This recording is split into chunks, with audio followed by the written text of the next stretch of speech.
আয় আয় লালু আয় আয় আয় আয় আয় আয় আয় আয়। আরে মালিকের গলা না? বলো ডাকছো কেন? ও বাবা, সেই পার্লেজি বিস্কুট মারা খেয়ে খেয়ে পেটে চড়া পড়ে গেল। ও বাবু, এই যে নিজের অকাতের মধ্যে কথা বল। তোর কপাল ভালো যে মালিক তোকে আমাকে খাওয়াচ্ছি। তোর বাপ ঠাকুর দাদা রাস্তার ধারে বাচ্চারা হাঁকতো সেই গু খাওয়ার জন্য তাদের পদে পদে দৌড়াতো। আর কিছু দয়ালু মানুষ ভালোবেসে তোদের লেরো বিস্কুট খাওয়াতো, সেই জন্যই তো আজ তোদের নাম লেরি কুত্তা। লেরো বিস্কুট মানা সেটা আবার কি? ওই দেখেছিস নিজেদের জাত ভুলে যাচ্ছিস কেমন? দাঁড়া মনে করিয়ে দিই। আরে যে ছেলেটা ছোটবেলায় হরলিক্স চেটে বড় হয়েছে তার একটা গান আছে না, এক কাপ চা খাস্তা লেড়োয়ে সকালটা শুরু। লেরো বিস্কুট খেতাম বলে আমাদের নাম লেরি কুত্তা। তো ওই ছেলেটাও তো লেরো বিস্কুট খাচ্ছে, তাহলে ওর কি নাম? এই যে বাবু শোনো, আমাকে মালিকের ঠাকুরদা খেয়েছে, মালিকের বাপ খেয়েছে, এখন মালিক খাচ্ছে। তখনও আমার দাম 3 টাকা ছিল, এখনো আমার দাম 3 টাকাই আছে।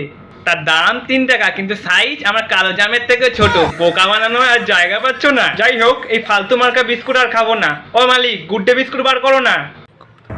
আর আমাকে কত সহ্য করতে হবে বলো তো? গুড ডে বিস্কুট খাবে? গু খা। এই তুমি কেমন গো? মালিক কখনো 3 টাকা দিয়ে বিস্কুট কিনে নিজে খায়নি, তোমাদের ভালোবেসে খাওয়াচ্ছে, তোমরা উল্টো পাল্টা জুলুম করছো। আরে বাবু, এই বিস্কুট খাওয়ানোর পিছনে নিশ্চয়ই কোনো ধান্দা আছে।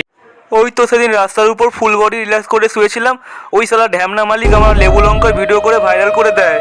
সমাজের কোথাও আমি আর মুখ দেখাতে পারছি না। এখন মালিক, আমি যদি তোমার এই মেন পয়েন্টে কামড়ে দিই তাহলে কেমন হবে? না না, ও অমন করছিস কেন? তুই যা চাইছিস তাই খাওয়াবো, কোনো চিন্তা করছিস কেন? ঠিক আছে, গুডটাই খাওয়াবো, যা। मेरे हालात ऐसे